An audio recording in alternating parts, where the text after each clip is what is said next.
এই গাড়িওয়ালা দাঁড়ান দাঁড়ান, চৌরাস্তা কি যাবেন? চৌরাস্তা না ভাই, গোপীনাথপুর পর্যন্ত। তাই তো আমার খুব দরকার, চলেন।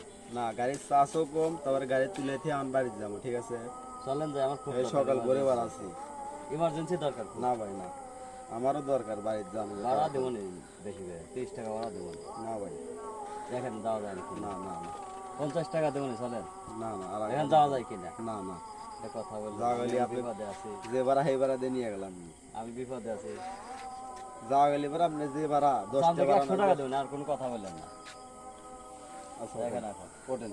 টাকা কি গাছে ধরে আপনার, আপনি রাত্রে দেখে অনেক ভাড়া 100 টাকা দিন। আপনার দরকার এখন, আপনি কইতেছেন গাড়ি ভাই 100 রাস্তায় টাকা চালাইলে দিলে। ঠিক মতো চালাইবে, ভাড়া বেশি চালাইবেন না কখনো। কারণ আপনার ঠেকা, আমার তো ঠেকা না, আমার গাড়ি চার্জ নাই, আপনি যে ভরে আপনি পৌঁছা দেবো। এটা আবার বর্তমানে রাস্তার সমস্যা হয়েছে, যেন আপনাকে দিয়ে পরীক্ষা করলাম, আপনি তো সেই একই লাইনের লোক। আচ্ছা আপনি যাবেন। না আপনি জানলে টাকা কি গাছে যান আপনার।